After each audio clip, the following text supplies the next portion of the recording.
మా ప్రభుత్వంలో ఎలాంటి ఆర్భాటాలు నియంత్రిత్వ పోకర్లు ఉండవని ప్రజలందరూ స్వేచ్ఛగా ఉండాలని రాష్ట్ర అటవీ పర్యావరణ దేవాదాయ శాఖ మంత్రి కొండా సురేఖ అన్నారు.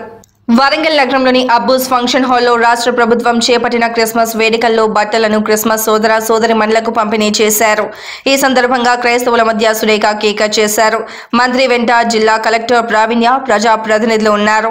యేసు ప్రభు ఆశీర్వాదం వల్లనే తాను మంత్రిగా నిలబడ్డానని, దేవాలయాలు, చర్చిలు, మసీద్ల అభివృద్ధికి ప్రత్యేక చొరవ తీసుకుంటానని అన్నారు. ఇప్పుడు ప్రజలు స్వేచ్ఛగా ఉంటారని, రాహుల్ గాంధీ నాయకత్వంలో తూర్పు నియోజకవర్గాన్ని అభివృద్ధిలో ముందుకు తీసుకువెళ్తానని సురేఖ అన్నారు.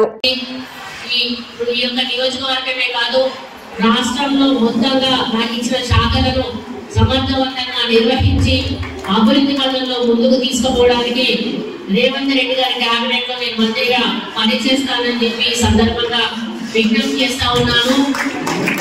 ఈరోజు తల్లికి రాజైనా ఢిల్లీకి కొడుకు అన్నట్టుగా నేను మంత్రినైనా కూడా నియోజకవర్గం ఈస్ట్ కాబట్టి తప్పకుండా ఈస్ట్ నియోజకవర్గాన్ని అన్ని విధాలుగా కూడా ముందుకు తీసుకుపోవడానికి నేను ముందుంటానని తెలియజేసుకుంటా ఉన్నాను.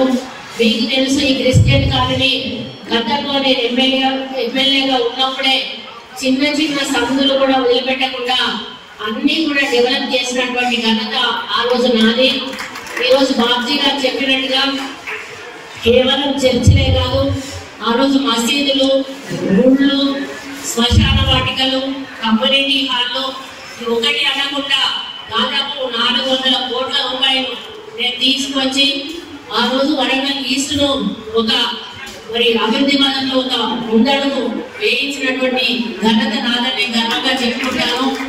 దశాబ్దాల కాలంగా పెండింగ్ లో ఉన్న పనులన్నీ కూడా ఆ రోజు నేను శాసనసభ్యురాలుగా ఉన్నప్పుడు చేయడం జరిగింది. ఆ తర్వాత పాలకులు అభివృద్ధిని నిర్లక్ష్యం చేశారు, ప్రజల సమస్యలను నిర్లక్ష్యం చేశారు. కాబట్టి ఈ రోజు మళ్ళీ 5 సంవత్సరాలు మన నియోజకవర్గం వెనుకబడిందని చెప్పుకోక తప్పదు. మరి ఈ రోజు నుంచి స్థానిక కలెక్టర్ గారు, కమిషనర్ గారి నాయకత్వంలో వరంగల్ ఈస్ట్ని అభివృద్ధిలో ముందంజలో నడిపిస్తానని చెప్పి ఈ సందర్భంగా నేను మీ అందరికీ కూడా విన్నవించుకుంటా ఉన్నాను.